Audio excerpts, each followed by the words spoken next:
Hi mga ka-ladies, and for today's video ay tayo ay babalik na ng Kuwait. Ito na yung aking mga luggage at naihanda ko na at tayo ay bababa na dahil papunta na tayo ng airport at ito na yung time na moment na napakalungkot kasi pabalik na tayo ng Kuwait at tapos ating bakasyon at ang bilis ng araw talaga guys.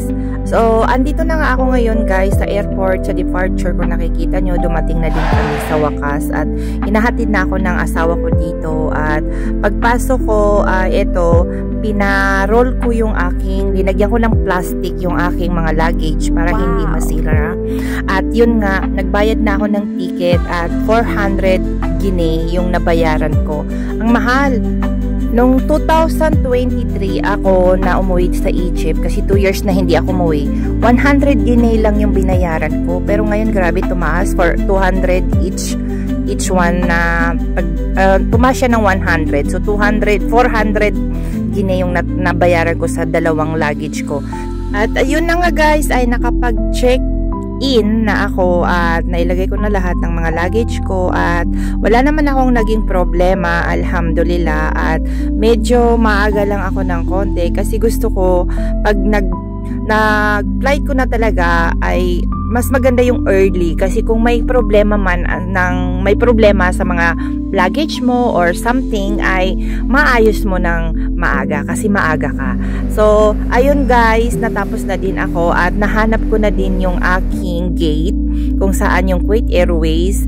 Medyo malayo-layo din yung gate ng Kuwait Airways kasi nasa E7 siya at ayun na, nahanap ko din at eto na nga guys, nandito na ako sa loob ng aeroplano at hinahanap ko yung aking upuan, seat.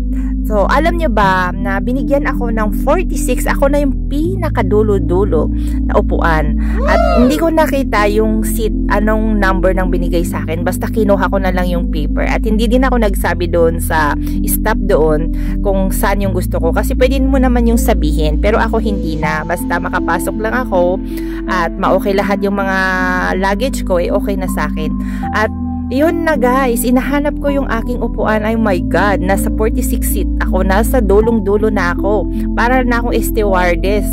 Alam nyo ba yun? Nasa pakpak na yata ako. Hindi pala dulo. Ay basta sa bundok na ng aeroplano. So ayun guys, eto na, nandito na ako sa loob ng aeroplano at alam nyo ba bakit gustong-gusto ko ang Kuwait Airways? Kasi malaki yung space ng upuan, maganda yung upuan ng aeroplano dito, na itong Kuwait Airways pala I mean. Kasi talagang may peace of mind ka sa loob at komportable ka I mean. At yung upuan nila ay malaki at hindi mangangalay yung paa mo. At after nyan guys ay after 30 minutes ay ayan, magsaserve na sila ng pagkain. Ayan, narinig ko na yung beef and chicken finally. At yung ticket ko pala ay with meal pala yung ticket ko, lahat.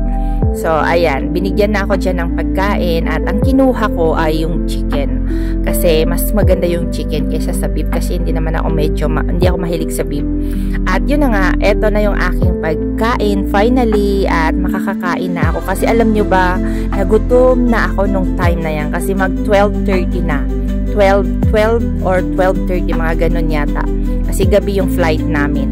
At eto na yung aking chicken. Ang sarap. Chicken 65 yata ito. At ang sarap guys, itong chicken nila. At saka yung salad, at saka yung mga sweet. At mayroon din silang, nagbigay din sila dyan ng coffee or anything na gusto mo. So, ayan na guys. Finally, busog na ako. Alhamdulillah, naubos ko na. At walang natira. Finally, tingnan nyo naman. At after nung meal namin ay medyo reduce yung light sa loob ng eroplano para makapagpahinga yung mga tao kasi alam nila na pagod yan, pagod sila sa biyahe kung saan man nanggaling yung mga ibang passenger. Tapos after nyan guys ay malapit na din kami palapag sa Kuwait kasi saglit lang naman ang Kuwait at saka yung Egypt, mga 2 hours or 2.5 hours. So ayun guys, finally andito na kami sa Kuwait at nakalapag na din kami at palabas na din kami nung time na yan. At At ito, ang pinaka problema pa guys. Kasi once na early ka sa airport, pagdating mo doon sa destination mo, ay ikaw yung pinakahuling makakakuha ng luggage mo. Yan yung problema pag ikaw yung nauuna eh. So ayun na nga guys, more than malapit 30 minutes yata or malapit na mag 1 hour ako naghihintay ng luggage ko. Ang tagal. At finally, eto na yung luggage ko. Nakuha ko na din siya sa wakas at pa-exit na din tayo sa airport at lalabas na tayo kasi tapos na nakuha na natin yung mga luggage natin. At yun na nga guys, ay paglabas ko ng airport ay una-una ko palang hinahanap dito ay yung taxi kasi wala akong sundo. Madaling araw na to guys. Mga 2:30 na to ng madaling araw ako natapos sa airport. Yung mga luggage ko. Tapos yun, kumuha ko ng taxi dito sa loob ng airport kasi para mas safe ako kasi mas madaling araw na ako dumating. At 5KD lang po yung taxi sa loob ng airport. At ayun, alhamdulillah, nakarating din ako ng matiwasay. At yun na guys, pauwi na ako dahil pagod na pagod ako nung time na yan. So yun lang guys, maraming salamat and please don't forget to like and share my video and follow.